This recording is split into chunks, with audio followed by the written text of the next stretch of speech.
Hey, what's going on, everybody? Welcome to the Corcoran Entertainment Show. I'm your host, Frankie Corcoran. Thank you all for joining me on this lovely Tuesday. If you are a fan of the podcast, first off, thank you for listening to the podcast, as always. In a world where there's a ton of shows out there, you continue to choose this one, and I'm forever grateful for that. But if you would like to leave us a nice review rating, always helps us out, means a lot. And we are fast approaching 1 week from tomorrow. We have our upcoming Corcoran Entertainment production, Norm Foster's The Ladies Foursome. Super excited to be putting that on, and that's going to be next Friday at June 12th at the St. James and St. John United Church Center. Tickets are $20. They can be purchased at the door at the Miramichi Golf and Country Club on Eventbrite, or by texting or calling 1-506-624-3315. So come on out, have a great time. It's a great show. I'm very excited to be putting that on. It's a great cast as well too. And now this weekend we got some fun stuff going on in Fredericton, and that's what my guest is doing here today. One of my favorite guests, Jimmy MacKinley. He is a stand-up comedian, actor, producer, and host of Jimmy Saves the World. Season 2 is available on Bell Fibe TV-1 now, and this Saturday, June 6th, in Fredericton at the TMB Theater, 55 Whiting Road, there is going to be a screening event. Doors open at 6, and the show starts at 6:30, so go on down for that and have a great time. There's going to be some comedy and all that stuff from our guest, the hilarious Jimmy MacKinley. Thank you again, Jim, for coming on. We had a great conversation. It's always so much fun. It's one of those episodes and those conversations that your cheeks are just sore by the end of it, because it's just so much fun. So hope you guys enjoy the episode and enjoy the interview. And without further ado, guys, just sit back, relax, and enjoy the podcast today.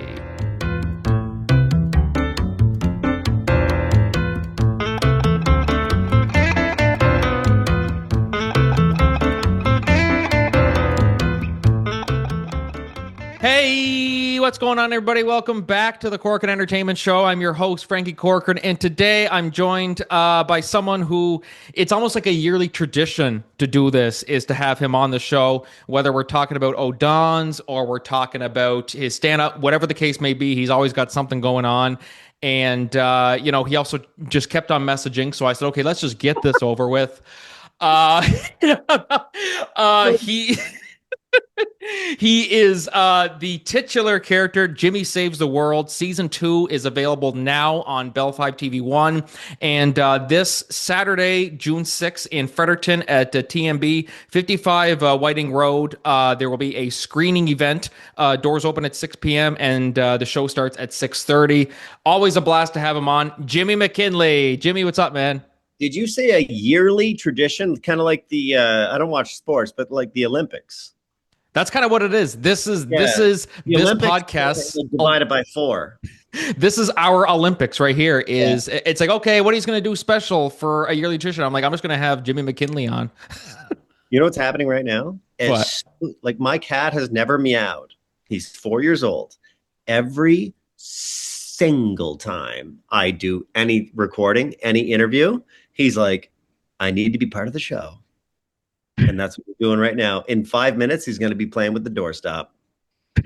So I know it's only audio. I can see you right now, but he's looking at the doorstop. So if you hear a brrrr, it's not a large French man. Well, that's why I keep my dog out of this. Gerard Depardieu in my apartment. This is why I keep the dog away from any time I'm doing a podcast, because that's the time when he will. I was actually doing one back in the fall, and he had the shits really bad. He got into the garbage and he got the shits. So I'm sitting here doing the interview and talking, and he's just like roof, roof, like he's barking at me like he has to go shit. And then I smelled shit, and I'm like, oh dear. So when you put your dog in another room, What's it like to have an apartment with more than one room? I have a bachelor apartment, Frankie. My cat is staring at me right now, looking at the doorstop at the same time. Well, does the cat like whine and No, he doesn't. He's perfectly behaved most of the time. It's only when I'm doing podcast interviews with you once a year where he likes to start shit.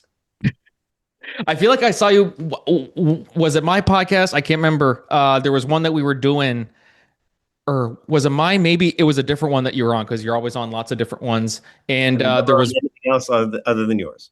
weren't you on? Weren't you on the Miramichi Linkages Project one, the one that Sean McCarthy did? Oh yeah, I like that one. I remember that one. Yeah, because I remember there was that one episode where you were on and you were talking and you're like, blah, blah, blah, blah, blah, blah. Oh, sorry, my cat's scratching something, and it was something was going on with your cat, and then you got on a tangent about your cat. The only I go off on tangents most of the time. It was named after me. That mathematical line that intersects the circle. That was named after me. It's James David Lauren Tangent McKinley is my name. But no, I think that's why we had to put Conan in the show. That and because he's selfish, but he likes being part of the show, and it might not always be opportunistic, but he won't create that much chaos. So he's just here, and you might hear him. So which Conan is it named after? Conan O'Brien or Conan the Barbarian? Or my sister named him. So when Kara brought him home, he was the size of my thumb, and a little Thumbelina, and he was so tiny. Now he's a big boy. He's on a plan. He gets shamed a little bit online, which we take, and I don't let him read the comments. But he's a big boy. He's on, and they got to rename the bag of food that he's on at PetSmart. It's called Fat Cats. It's a good thing he's a cat and can't read. Because, I mean, can you imagine buying a bag of something from the superstore for humans called Fat Human? Fat fuck. Yeah, fat fuck, buy this. Buy these cheese curds. There's nothing in the bag. It's a bag of air. It's like buying Coke, and then you will get to the aisle. You're like, this is the fatty aisle. This is for you, and then this is for the gym rats who, which I see some of the stuff they eat, and I'm just like, I would rather. You're buying Coke. What? All that too. I buy Coke as well too. Coke. Oh, Coca-Cola. Yeah, you thought I meant cocaine. So I'm under the bridge buying Coca-Cola. But then I said at Superstore, you're like, is there an aisle for the bridge? The Superstore is not on the bridge. Frankie, you got to make some changes. The house above the Morrissey Bridge is now a convenience store. They sell Coke. Just the ghost of Alan Legier's up there. Which, yes, he has passed away. Alan Legier has passed away too. Yeah. A lot has happened since the last time we talked. Alan Legier has passed away. Mm-hmm. And among other things, Odon season 2 is out as well too. Oh, good news. These are all good news. Oh, good news. Yes, that's right. Yeah. Yeah. This is the channel you go for good news. Alan Legier's dead. And Odon season 2 came out. Yes, it did. It's wonderful. Yes. And Jimmy Saves the World season 2, and you're doing a bunch of stand-up shows, which is always great to see. You're always keeping busy with that. Is there a time of year that you're probably the busiest with stand-up? Is it summer, winter, or is it kind of just goes with the flow? Yeah. So I think I'm the most honest when I'm only talking to you. Stand-up comedy, yes. So with me right now, what's happening with stand-up is I'm sort of starting over. I did a show the other night at Kelly Lamrock's comedy club, Comic Sutra in Fredericton, New Brunswick. The show was great. Martin Bowmaster was on it. Chad DuPlessis hosted. Brad Rice did some technical work, and he's a funny comedian as well. I'm kind of starting over because when I started in 2011, October 6th, 2011 was my first stand-up open mic show at Wilser's Room in Fredericton. And I'm not reading this from a teleprompter or my cat, who's right here right now. Hey, Conan. What's up, buddy? No viewer can see that. No listener can see that, but they can picture it in their brain. Picture Garfield as a real thing.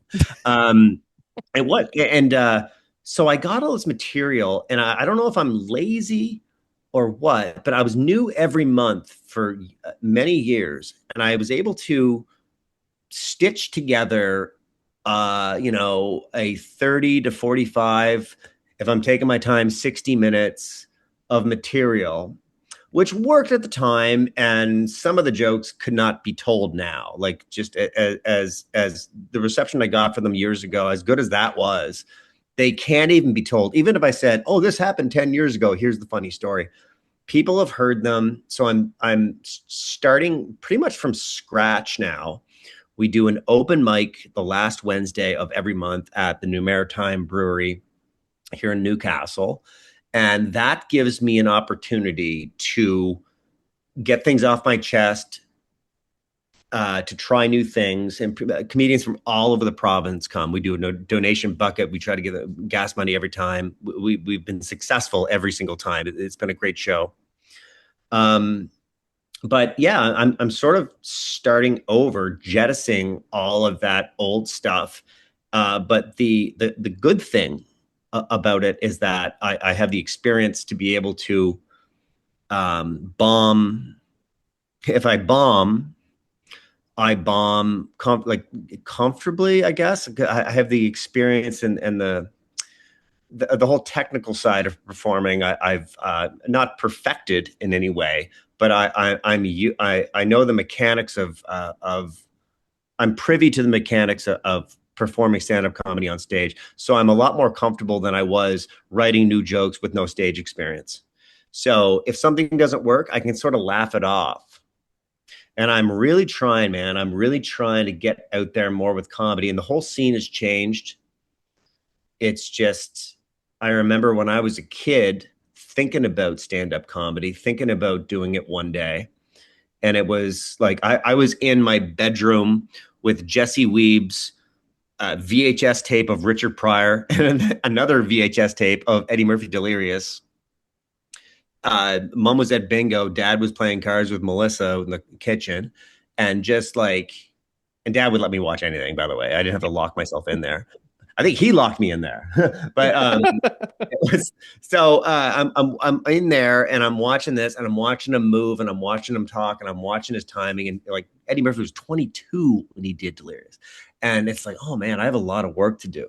And so I fell in love with that. And I feel like now, and I'll probably get in trouble for saying this, but it's like, there's so much, well, not just comedy, so much media to consume. There's no shortage of TV shows. Oh, you haven't watched my show yet. It's like there's so many things on my watch list that I'll probably die before I get around. Like, I'm not doing Lost. It's an you'll be forever. times 7 years times 24 episodes per year, per season.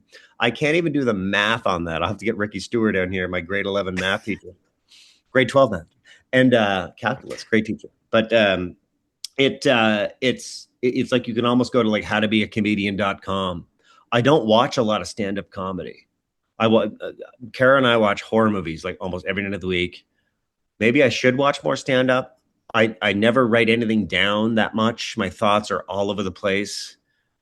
I'm horribly disorganized, but I always seem to be able to make people laugh, for 30 to 45 minutes, whatever I'm paid for, to do that. And I like talking to the crowd. I like doing a little bit of crowd work. Some might call that lazy, but I enjoy that. I just enjoy going up and talking to people. The only place that I'm comfortable, honestly, is on stage.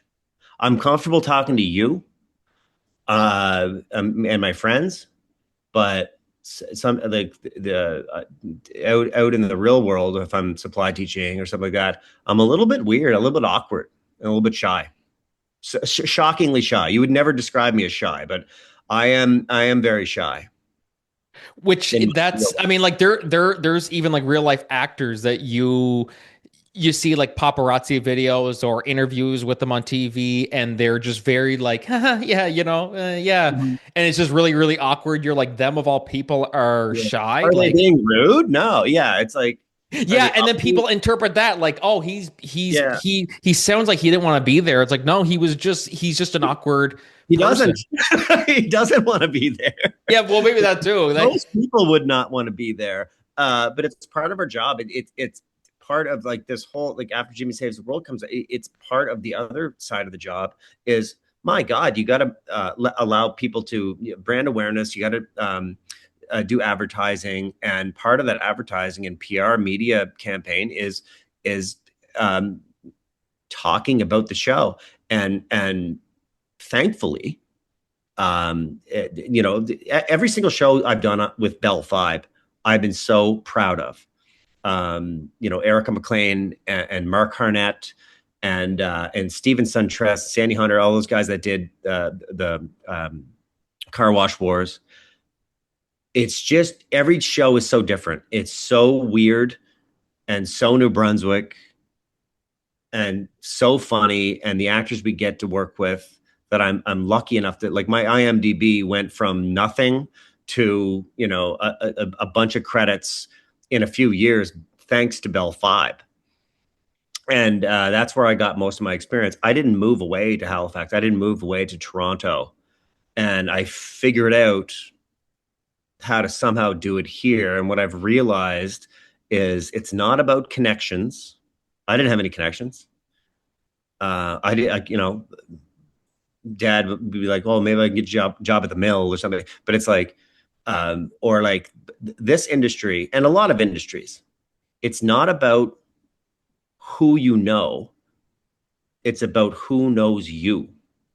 And the only way you can achieve that is, it's the most truthful I've ever been in my entire life, Frank. I'm staring at your face right now. It's not about who you know. It's about who knows you. And the only way that you can do that is if you don't quit, and you work really hard, and you treat people with kindness in your circle, in your environment that you're in. And if you do all of those things, it's not if it will happen, it will happen. And with this show, Jimmy Saves the World, season 2, we're so lucky to have 6 new episodes. It's cool to not quit something, and then you keep trying. Yeah, you got to have a bunch of jobs. You got to have, whatever it is, supply teaching or working at. I believe I worked in a shit house once. And it's exactly what it says: shoveling shit in the shit house. We were on a farm. We were shoveling it into the house, though. I don't know why. I was like, shouldn't we shovel the shit out? We were creating more piles of shit. So I was like, whatever, $8.60 an hour. You have to figure out how to be able to afford to be that. It doesn't matter if you're in New Brunswick, Halifax, Toronto, Vancouver, New York. You have to have an okay paying, flexible job that allows you to do the auditions, to take time off and all that. So I found that, but I also found after 20 years, I'm like, oh my God, holy shit, we're doing a show with my friends from 2008 from the NB Film Co-op. We used to make little horror movies that no one ever watched, that we had no funding for, but we are all invested for the for the same reasons and for the right reasons to tell a story. And you can't always do a movie for free. You can't, it's not all about, that's what it was about then. And the people still do it now. It's those things, people that will get a show in 20 years are doing that right now with their friends. And it's not giving up, not getting into anything for the money, especially in the arts. If you're knocking on doors looking for money to pay your job for the arts, you're in the business for the wrong reasons. You should be in the business to tell a story. And then suddenly I wake up and John was like, hey, I pitched a show to Bell Fibe. I'm teaching in Metapanagig at the time, kindergarten. And he said, I pitched a show. Hope you don't, we got greenlit and you have to be the host. I said, why? Because it's called Jimmy Saves the World. So like, he pitched it without ever running it by you before? I don't know, but no, I think a little bit. But I'm like, if I said no, you're gonna have to get Jimmy Lingley, like musician Jimmy Lingley on you. But Jimmy Rankin oh, is gonna have to come do it now. yeah, Rick, and yeah, see if he's available.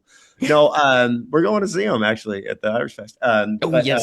no, it's that's not that true. But it's kind of like he was pitching it with Head Me in mind. It was very flattering to have a friend that thought that you could host a show and be funny with a serious topic. And you put that science degree to use as well. Everyone say, yeah, CP24 said that. They said, in science trained person. I thought that was so funny. They gave me the best introduction, and I thought that was so sweet. And I love science. Well, science isn't something that you believe in. And someone's like, oh, I don't believe in science. That's like saying you don't believe in spoons. It's like, I don't believe in this cat that's sitting right next to me staring at me because he wants chicken. It's not a belief system. It's a series of methods, right? To get to you're not even trying to get an answer that you want. It's like, what is the answer that we find? Did other people find the same answer? Did those guys? Let's do it again. Can this be replicated with almost the same answer, with a degree of standard deviation? And it's like, it always amazed me, science. I didn't even do that well at UNB at all, but I always loved the methodology and the message because it's the most unerrogant industry. If I'm calling it an industry, I shouldn't call it an industry, but it's people say, why, the theory of evolution, why is it still a theory? It's not the same theory that you use on the street. It's not like, oh, I have a theory about how the Habs are going to lose or win or whatever. It's a scientific theory, and theories don't become laws in science. It was so interesting. We got to do a better job at naming things that confuse people. Like, why is it still a theory? It's like, well, they don't mean that type of theory. It's like Ricky from Trailer Park Boys says. It was one of the. I God, I can't remember which one it was. They've done so many. Yeah, as you know, they've done so many specials and spin-offs and stuff. There was one that he wrote this book called Everything I Know, and he said, like, I'm going to start a school, boys, and so in my school, there's no, there's the crocodiles and the alligators, and they're both the same fucking thing to me. So Alligators. it's coming up to bite you. Are you stopping and are you going? Are you an alligator or are you a crocodile? No, you don't care. You don't give a. Yeah, man. There's so many moments. I remember growing up with that show. I was in third year university, living at 969 Regent Street. Not that anyone needs to know that. And in Fredericton, and I was like, I gotta figure out how to get on this show. And I remember I emailed in like info@trailerparkboys.com. I'm like, how do I be an extra? My sister lives in Halifax. How do I get on this?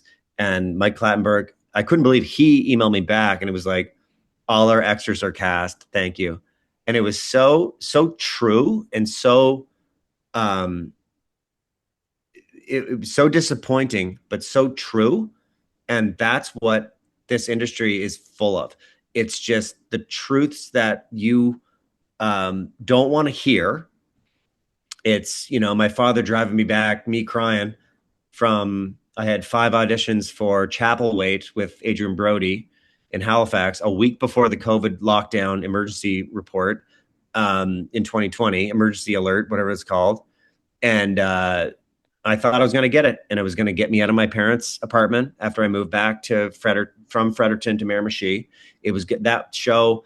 It would have given me enough to get a bachelor apartment downtown and change my life a little bit, and then beg Terry Matchett for a job in advertising. So after that money ran out, and that would just get me out, and I didn't get it. And there's lots of stories like that. There's lots of stories like that. So, I got a few things going on now and that, but it's like, you're seeing the stuff that happened after 20 years where it took so much work and so many people believing in me and and making mistakes along the way, left, right, and center. But it's, and it sounds cliche, never give up, never give up. Also exercise. You got to walk and move your legs, dude, because when you finally get that role that you want, and I'm still waiting for it, but it's like when you finally get that role and you're up for 12 hours standing around waiting to do your scene because 75% of your acting day is waiting around.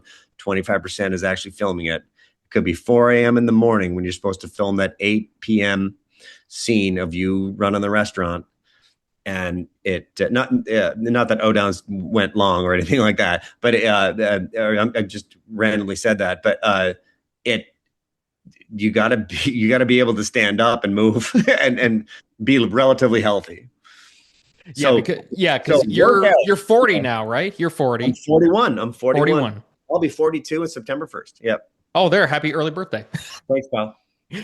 Because yeah, like you almost, it's almost like every time, like I'll be 27 in July. I know Yeah. it's, people say, oh, you're still just a baby. You're like, yeah, no, it's Mhm. gonna, 30, like 30 is gonna hit me pretty soon. And you almost start having like all these different, like, did you ever go into it like with a deadline in mind? Like, okay, I'm gonna make sure like I'm gonna get on a Yeah. TV show by the time I'm 30 or 35, or I'm gonna pitch a TV show and have it greenlit by the time I'm this age or that age. Like, did you ever have that, or did you kind of just go with the flow of it? Yeah. I think there was a period in my life, especially my 20s, where so I did the science degree and then but as I was doing that, I was always auditioning and doing little films where, I met John Blizzard, his wife Nick, Jesse Anthony, Jared Carney, like all these people that I still work with today. I always thought I had the wrong there's so many mistakes I made and so many things that I've learned that I wouldn't do again. And even my acting and the way I audition and the way I send self tapes in, I'm like, oh, geez, I watch a coach and I'm like, oh my God, I did everything wrong in that last self tape. I should have made notes on the script. I shouldn't have done this. I shouldn't have done that. But I didn't really have a timeline, but I'll tell you, when you're in your 30s, you're still the age that the people were on Friends. It's like I'm still young. I still kind of look young. I don't know what I look like to you right now. I'm still, there's a three, and there's a three in front of your age for 10 years. And when when you hit that, I don't mind turning 40, 41. I'm not deep in the fours right now. I'm still at the beginning part of the fours, but there's something about that four. And I didn't have any health things go on. I don't feel different. I was always sore and tired and hungry when I was 20. If you drink too much, I'd be hungover the whole day. Be like, oh, I'm 40. I can't. I was like, when I was 20, that would happen. I have one Coors Light and I was done. Um, Lightweight. yeah, I know. You're having one right now. I can tell, Frankie. Don't lie. That's not a microphone. That's full of Coors. That's He just threw into the microphone. I wish this was video. But you have the nicest poster behind you and no one will see it. You're like, no, we're all audio. Like, yeah, look at this big fancy studio, guys. No one's gonna see it. No real timeline, no real this, no real that. If I get a job, if I'm lucky enough, it's hard to. We can talk about this a little bit later. The tax credits and the it's not like you can't audition in other provinces if you live in another province, really, unless you're a movie star. But it's I was going to say something else though before that. No real timeline, but then you start to get old and you're like, oh, I'm still not doing what I want to do. I'm not paying the bills with acting. I teach, I tutor. I might sell Conan, my cat, soon for, I don't know, for something, for his hide. Can you do that legally? No, probably not. I love him. I would never do that. I'll eat him before that. I'll run out of food. But no, it's just because you're on TV doesn't mean you're rich. Like, oh, gee, you're still supply teaching? Yeah, I will probably be supply teaching until I'm 95 and still doing acting stuff. I'll never give up. But I want to be that like old guy who gets his first big role, like an Ian McKellen or something. Like try picturing Ian McKellen young, or Harrison Ford being a carpenter till he was 40 or 40 or 50. Yeah, he quit acting, went back to so he did it not before Indiana Jones, but it was like he did the American Graffiti. He did. I think I think he was doing Star Wars. and then went back because there was no offers after. Like, they didn't even know how big Star Wars was going to be, and it was a while before they did the second installment, Empire Strikes Back, and then he kind of went back to carpentry, and he's like, I wasn't even that good of a carpenter. That's a good impression. I only made furniture. I wasn't that good. But yeah, that's a good story. And it's like, but then you see the end result and you think, oh, well, he must have got handouts and all this stuff. He's a big star. It's like, it takes years and years and years. I'll never be a movie star, but it's easy to be an actor. It's hard to make it a career. And it's hard to be an actor. The easiest part is being an actor, and that's really hard. There's so many things that I've learned very recently about performing, and it's well, how hard could it be? Because a lot of people think I think everyone in the world at one point in their life was like, that'd be a fun job, being an actor, getting into acting, doing that. But it's not as easy as it looks. And I struggle. I was never naturally good at it, and I'm still learning, and I'm still growing, and I'm still trying, and I'm learning from my friends, Taylor Olson, all these guys that to get some of these bad habits out. But it's not about memorizing lines and saying the lines when it's your turn to talk. You have to say those lines when it's your turn to talk and make it look like you don't know the script. Make it look like it's spontaneous. Like this conversation right now, you don't really know what I'm going to say. And it's a lot of people like, and I used to do this even in self-tapes, auditions, where when I'm looking at my self-tape, I look like a guy that's waiting to say a line that I memorized. You're just sitting there, and like, I wish people could see this, but they're just like, oh, when she says the word triangle, that's when I say pentagon. You're like Joe Biden. Yeah. We're not getting into politics tonight, Frankie. Don't loop me into that shit. It's a podcast. It's free speech. No. I know. No, I'm kidding. I know. But that's the one joke that I will say. I'm putting my name above the Kennedy Center too. The Jimmy look, Trump JFK. Yeah, right. We finally beat Medicare. Yeah. 60 million people just die. Oh man, that'd be bad. But no, it's acting. It's such a specialized profession. Like when you're watching a show like The Pit or any show that's really good, that's winning all the awards and getting recognition, you're watching actors that didn't get anything handed. They are specialized and they are experienced. It's a person. There's nothing more attractive than someone who knows what they're talking about and is so confident and knows their shit. Like they just know how to, like anything, like an electrician that comes into my apartment to fix something because I'm an idiot and would die if I try to fix anything electrical. He's like screwing in a light bulb. He's like, dude, you could do this. But it's like, I think like the confidence and the humbleness, if that's a word, of someone who doesn't have to show their skill every time other than when they're working.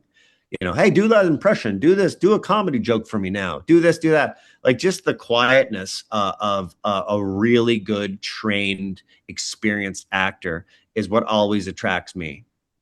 And I'm like, wow, they don't have to brag about stuff they were in. They don't have to, except if you're on the Frankie Cochran podcast, where I have to promote stuff. But it's that always attracted me about that, and just being other people, where thinking their thoughts, saying their words, wearing their clothes. I always wanted to wear a wig, but never got to yet. You didn't wear a wig yet? No, I feel like you wore one in something. This is real. Yeah, but didn't you wear a wig in something recently? No, that's my real shitty hair.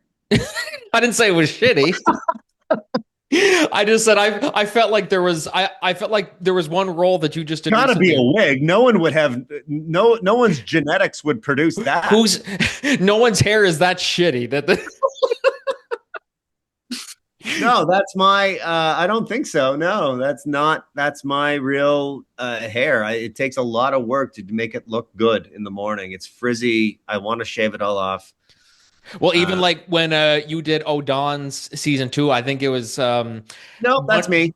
One of your favorite, one of my favorite posts, I think it was you put on Facebook. I remember this. It was, of course, Wade Hallahan, who was on the show Yeah, before, Rocksteady yeah. Barber. You were giving him very specific directions. You're like, I need to do this for this pro, and then Odon season 2, and he said something like, I'm a barber, I'm not a engineer or something like that. Like it was That real. was when I was on his podcast. Yeah, or he was on the show. Yeah, he was on this show before. Yeah, Oh, but yeah, yeah. I was like, I think you were thinking of Ev Gray. I was like, Ev Gray was on the. Oh, yeah, okay. I'm getting all my bald friends confused. Oh God, love Wade. I know, and Ev too. For my God's sakes. Yeah, no, yeah, no wigs. Never wore a wig. Not yet. Ball No. cap, maybe. Would you Bald wear a ball cap, or would you actually shave your head? If I was fine. Yeah, I would depend. Like, you got to be really, really have a lot of work to shave that head for something. Getting a lot of money for that, because it's like, what because when I do work, I'm like, I finish something, I'm so depressed. I'm like, I let off one balloon. I'm like, is the other a balloon going to be there? Is there another project? And they're like, well, you can't be bald for this.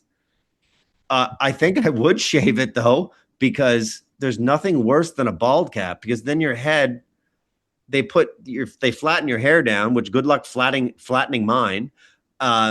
And then they put the bald cap on, and then they have to build up and contour the forehead to make it look like you're not wearing a bald cap that's covering hair. The heads always look too high to me. The Corcoran Entertainment Show is brought to you by Podmatch. When I first started this podcast, one of the biggest challenges I was faced was simply finding the right guest. I'd spend hours scrolling through social media, sending cold emails, trying to track down people who actually shared similar interests and aligned with the vision of my show. It was exhausting, time-consuming, and honestly, kind of felt like a guessing game. That is why I wish I had discovered Podmatch sooner. It is the ultimate platform built to connect podcast hosts with prospective guests effortlessly. Instead of wasting your days hunting for the right fit, Podmatch uses an intelligent, automated matching system and pairs you directly with like-minded creators and experts tailored specifically to your niche. Whether you're a podcaster looking to elevate your show to new heights, or you're a guest hoping to share your expertise with a broader audience, Podmatch completely simplifies the entire process. If you're ready to save time and grow your brand, head over to www.joinpodmatch.com/Corcoran Entertainment and sign up today for only $6 a month. That's right, you heard me right. $6 a month to join the Podmatch family and never struggle to find the perfect guest ever again.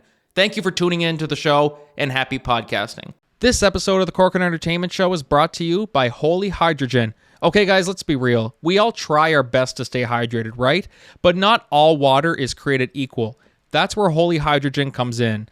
They've got this awesome device called the Lourdes Hydrofix Premium Edition, and it takes clean water to the next level by infusing it with molecular energy. That means you're not just drinking water. You're giving your body extra support with every sip, better energy, less inflammation, and a real boost to your immune system. So try the Lourdes Hydrofix Premium Edition today by going to shop.holyhydrogen.com/Corcoran and use the promo code Corcoran for $100 off your purchase. Again, that's shop.holyhydrogen.com/Corcoran and use the promo code Corcoran at checkout. Stay hydrated and stay healthy. Well, you look at like Walter White when they did the Breaking Bad movie, and you could tell it was a ball cap. He shaved it. He only did the bald cap for the movie. The movie, that's what it was. The ball cap was in the movie, yeah. But in the movie, you could tell that it looked like someone commented, they were like, he almost looks like Megamind a little bit. Like his head is just like... Because he was doing another project at the time where he neid his Bryan Cranston hair. So yeah, he literally flew in from, I think he was doing Broadway at that time, and then flew down, did the thing, and then flew back. Yeah. So he needed the hair. So it was when he was Walter White full time for like 7 years, he was shaving his hair. And losing all that weight himself. Yeah. Even in the movie, the beard was a prosthetic. Even his goatee. That's the best facial hair prosthetic I've ever seen. Because I keep forgetting that actually, that was a fake. He had the goatee. Yeah. That's fantastic though. And that's just truly uh so if you were to do another season of O'Donnell's, would you do a fake goatee or like does your girlfriend No, approve I of the of or a not goatee, a mustache? Does your girlfriend approve of it? no, she No. doesn't. He hates it, and me. Jeffrey Dahmer. Yeah, Jeffrey Dahmer, right?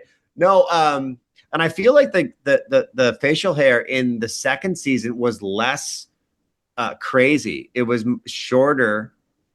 I mean, it takes place a little bit later than season one, so Jeff could have trimmed it up a little bit, but it was less obtuse. It was bigger in the first one, and I grew it out, and then I had Car Wash Wars, which I just shaved a bit and had the big mustache for Mr. Dulce, and then I had Revival, and I shaved the mustache off before I got Revival, and then they gave me the small role in Revival, and they said, "Hope you didn't shave that mustache, though, right?"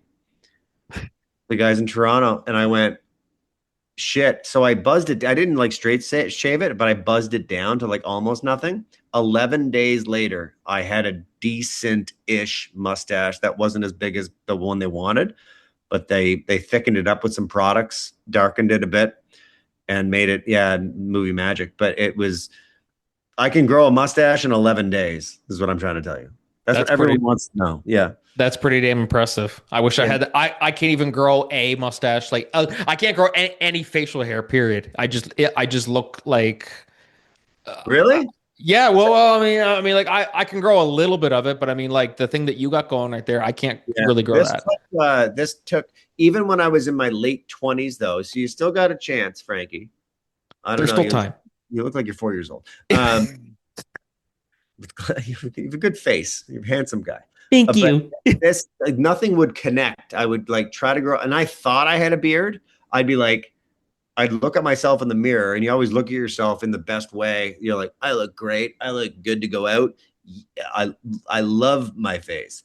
And then you leave, and then you see a picture of yourself at the opera house eating wings, and with the patchy beard that it would never connect over here. It would go from here to here. No one knows what I'm talking about now because they're listening. Hopefully someone's listening. Paul Bose, listen. He knows what my beard used to look like. And it wouldn't connect here, and my sideburns still don't really grow in that well. But I get an okay beard here, and I recently used Just for Men to darken it a bit, but I got the wrong shade. It was too dark, and I was up at the cottage with Mom doing the garden, and then Mom goes, "Why is your beard black?" She talks like that? Like this? Yeah, my mother's Reagan from The Exorcist. So she sounds like a villain or something. Yeah. God is not here today, priest. Yeah. And then meanwhile, Larney's just there like, did you get your winter tires on? I love how you know my parents' names. I know. That's why I love coming. I love coming here, man. Well, like your dad is just like he's just one of those guys that every time I see him, he knows everybody on the. Well, yeah. Miramichi is such a small town anyway that everybody knows each other now. Like, even like, do you get this a lot when someone is trying to figure out who you are and you Who's go, your father? Oh, yeah, Laura McKinley. Oh, you're Larney's son. Yeah, Larney. Yeah. Do you get that a lot? Yeah. All the time. Someone thought I was Lauren the other day because the way I was standing and my hair curly and all that, it was like, Larney. And I'm like, I was standing too close to the taxi stand. Yeah, I don't know. But yeah, like we kind of have a similar gait and similar kind of side profile. I'm turning into my father, man, whether you like it or not.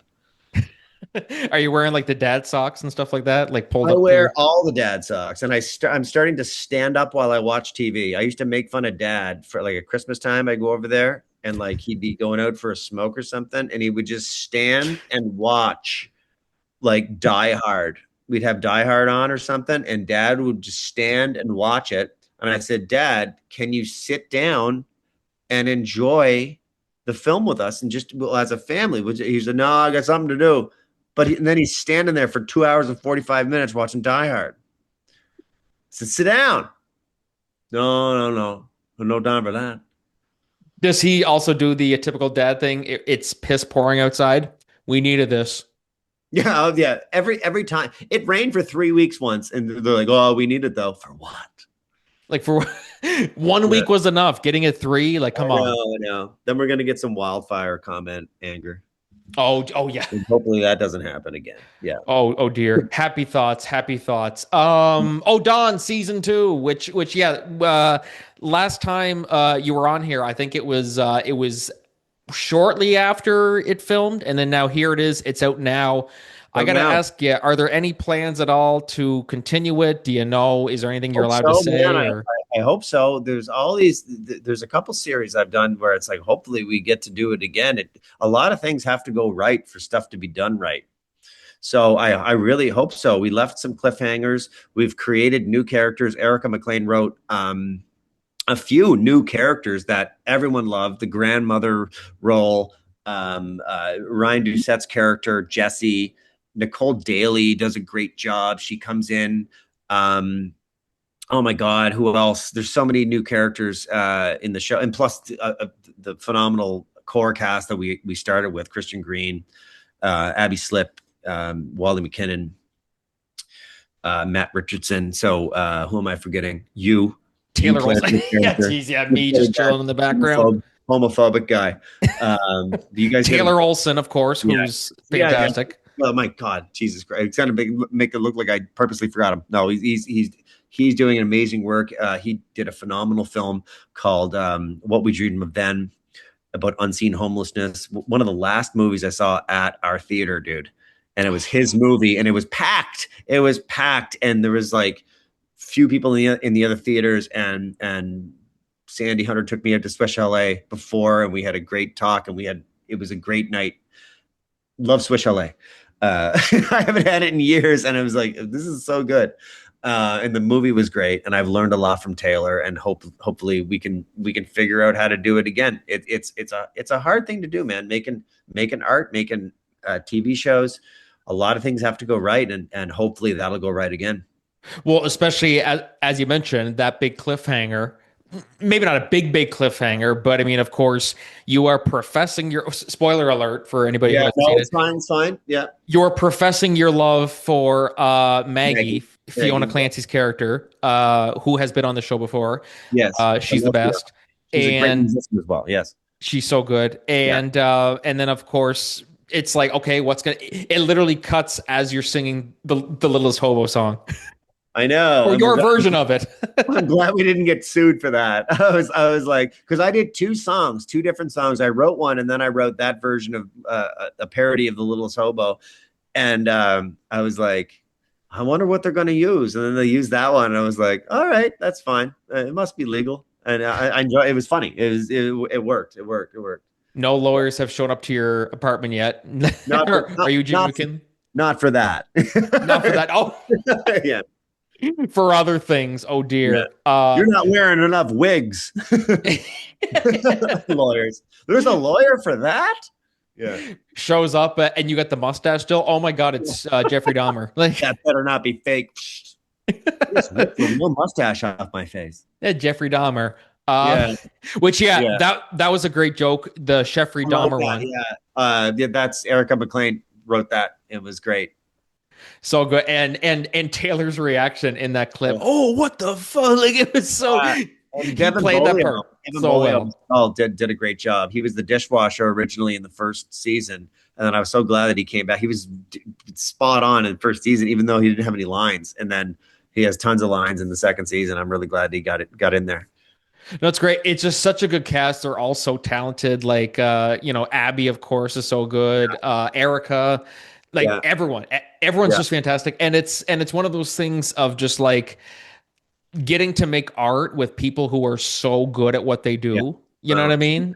Yeah, And it's they rare. make you better too, you know? It's rare to get that, and it's easy to do the easy stuff, and it's hard to do stuff that's meaningful. My God, that sounded good, but I don't know. I meant it. And I get that on my tombstone. Yeah, I can't afford the letters, man. It's like $1,000 a letter. Funerals are expensive, man. I'm just like, oh my God. No, Like I can't I afford said, them. when I die, to save all the expenses, just I don't know, just put me. I'm gonna get shot out of a cannon and just like but even before I die. So that's going to kill me and take the body away. That makes it easy.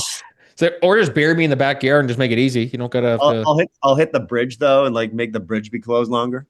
Oh, yeah. What's that? Oh, I think that's the almost dead body of Jimmy McKinley. Well, really, Larney's son? Well, I sure as hell hope it doesn't hit the bridge.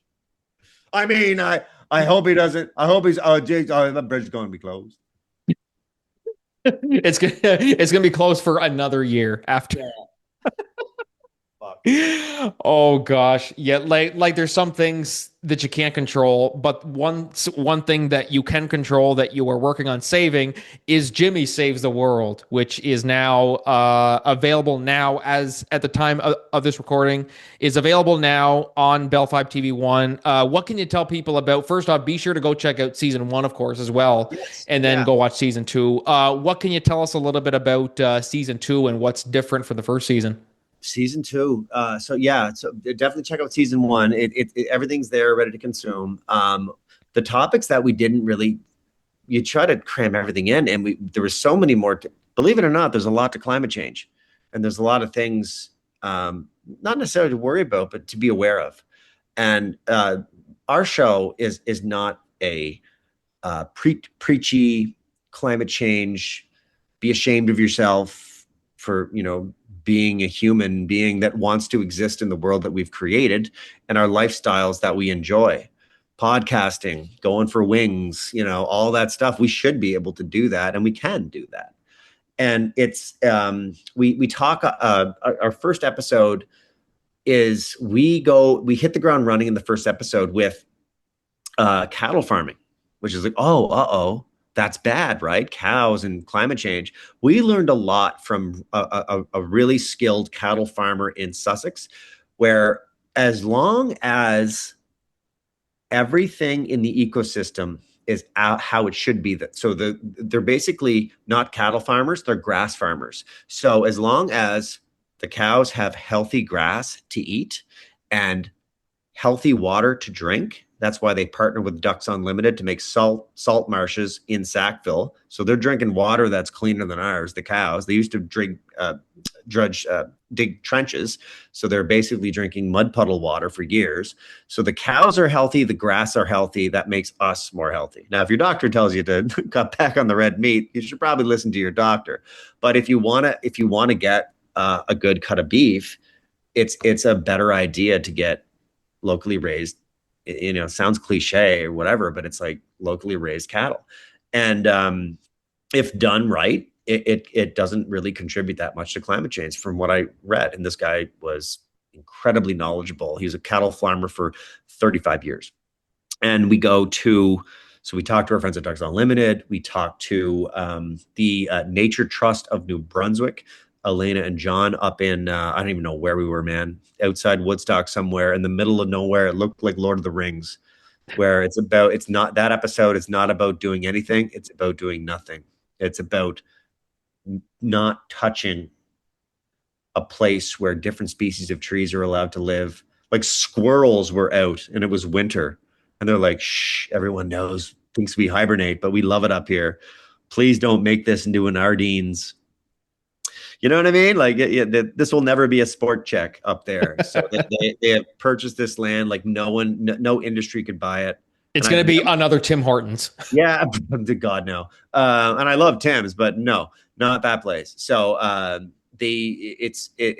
learned a lot from that. And in 41 years, I've never been in a place like that. I've been in the woods, but that was becoming a trail or a groomed trail, or like snowmobiles are not allowed to go back there. Like we hung a sign back there for them. Like it's any groomed trail is groomed by feet.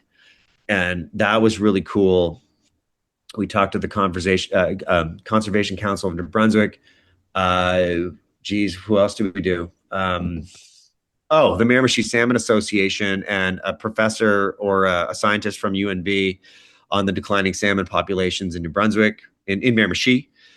So we talk about that and all the ideas that they have to get the salmon to come back. Because it was once our livelihood. So we talk about that. And at the same time, hosted by me. So I try to bring some comedy into a serious topic.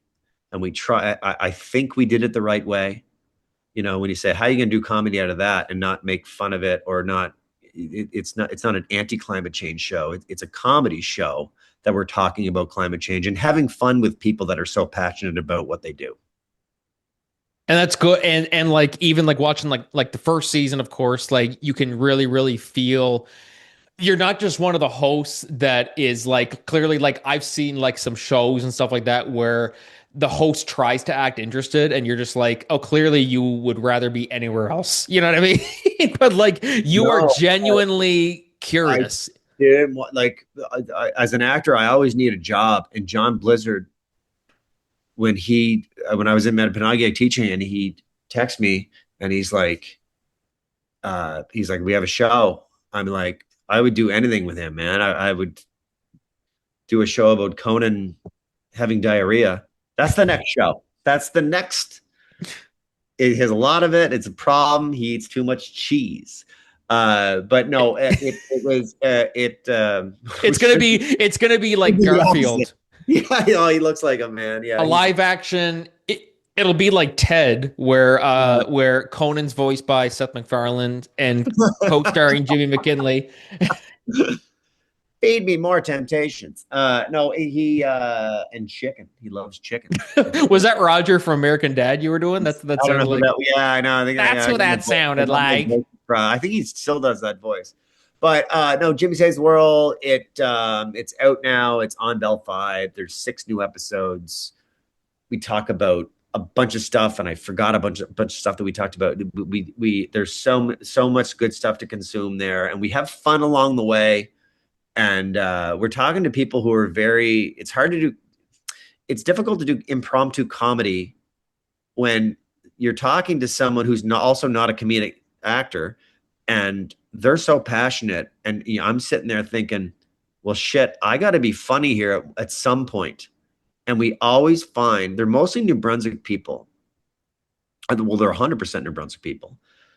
And even if they're from Finland, they've been here for 30 years doing science at UNB. And it's like, I feel like I'm at home every time. All the guests that we've found, I always feel comfortable and like I'm at home. I don't feel shy around them, which is cool. And they're not a tough crowd. It's not like you're like, oh God, I'm scared. Like, what can I say that won't offend them? You know, right, or not that you're trying to be offensive, but you're like, you're like, what can I say that doesn't come across as? Yeah, exactly. Yeah.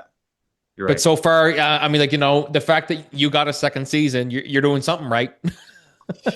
I hope so, man. It was like, can you do 3 more episodes? And they said, wait, let's do 6.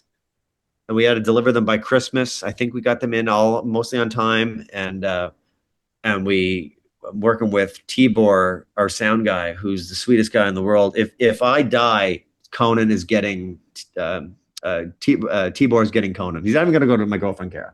He loves this cat. Tibor is our wonderful sound guy. The sound is crisp and it's 90% outside in the wind. I don't know how he does it. And Alex Wiedinghoff and Chris Giles on the camera. Jared Carney doing set design. He directed an episode, the preservation episode. And then John Blizzard and Nick Blizzard booking everything, doing all the schedules. That's John's wife. She had, I think, 9 kids last month. With John, they have a bunch of kids. No, they have 2 kids, 2 wonderful kids. So that's, I don't know how they do it. We somehow pulled it off. It's always one of those things, like you go through hell and back to film this project or do a project, and then you look back on it and you see how it all turned out, and you're like, how do we do that? Like, do you ever feel that with any other project you do? Everything looks impossible in the beginning, right? Like climbing Mount Everest or Mount Carlton, which we did in episode 1. That was hard. Everything is hard. My message would be is, if it's easy, it wouldn't be worth it. And nothing in life worth having comes easy. That's it. Life as an actor, as we talked about, is very, very difficult. Life as a comedian can be very, very difficult. Life as an artist in general is hard. Life is. Nah, the artists suffer more. No, not Yes, yeah. kidding. I'm trying to be devil's advocate, but yeah, I know it's People are dying, but no, it's the artists. yeah, I know, yeah. Give me a pay for that show. Yeah. It's hard, man. It's life is hard. It's hard to be an artist. It's hard to because um a lot of people don't realize, like, maybe they do. We live for the arts. That's the AI stuff, and that's why it's never going to fly. Because yes, it looks. By the way, all the posters that are AI now, they all look the same. I don't care if it's the salmon. I don't care if it's the hot dog festival or the.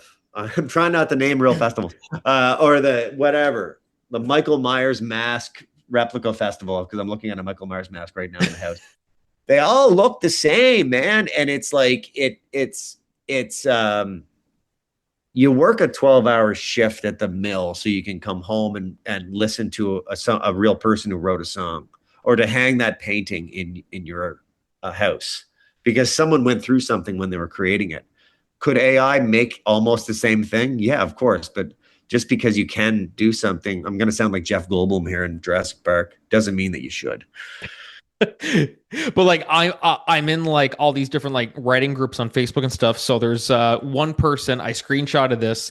It said, so I am done with this group. I post this cover asking for reviews, and all I get is everyone telling me that it looks like AI. I simply asked for feedback on the cover, not feedback on whether it looks like it was AI generated or not. It is this group is Yeah. supposed to be authors supporting authors, not authors dragging other authors down. And then someone commented, your picture looks like AI. It's just one of those like chat GPT, like there's so many ones that you're able to look at. You're like, okay, like clearly this is AI. Like I'm really clearly. sorry that I commented that too. I shouldn't have commented that. Oh, Mini No, Mimi MacKinley. Oh, okay, yeah. That's yeah, that was totally me. I was wondering who that was. Yeah, he sounded familiar. But that's the hard part too nowadays is that everyone's got to be worried about being replaced with AI, and it sounds silly because we're looking at you still make your own posters, right, for your events and all that. Absolutely. And they don't take long. Even if I'm using Canva, the templates that are available on the free and the paid version of Canva are they're created by artists that they sell to Canva, and you're inputting your own pictures in those. So it's like I don't know how to create one from scratch. I go into Canva and I create my own, and I think Canva probably does have an AI connection now, an extension, and that's fine. It's a tool. It's a special effect. But when you're creating a song, or you're like, yeah, that'll solve your problem a little bit, because let's create a song for end credits. It's pretty good, right? It's pretty good. But eventually, and there's all these laws in ACTRA and SAG that can't be done now, because yes, you can do it, but where's the money going to? There's no one ever going to make money selling a movie, because anyone in the world could just create, oh, young Brad Pitt and Julia Roberts in this movie, and it'll look pretty good, even though actors on AI don't. They all respond with the same tone, but it'll get better, and it'll say respond with this tone, respond with that tone. When this happens, that happens. It's going to get better, like the Matrix. But there's no question in my mind. But I think the reason why people digest art is because it's created by someone like them, a human being who went through something when they wrote that song that they love. AI could create a similar song that sounds exactly like that, or a different song that has the same thing, same message, but it's not the same.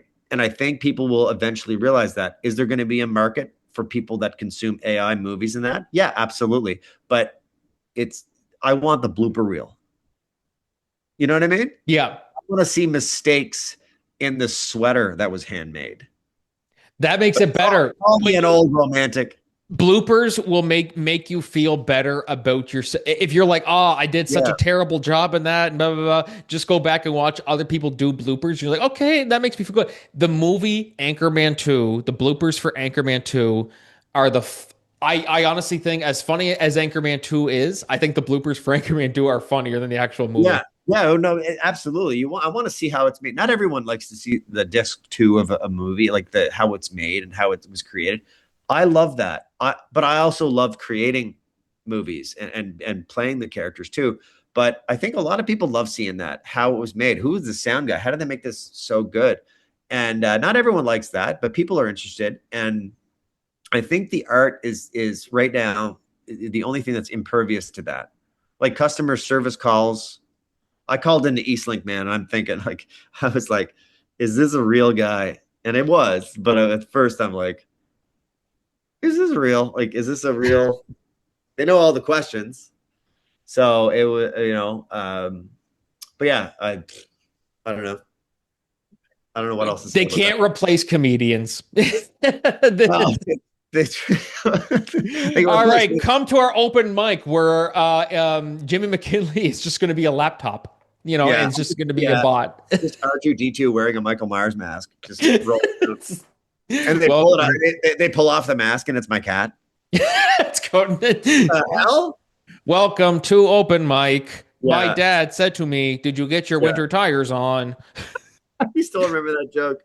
Because it's something I said. That's something that my dad will say to me too. You put your winter tires on because they care about you. They care. They care. That's what it is.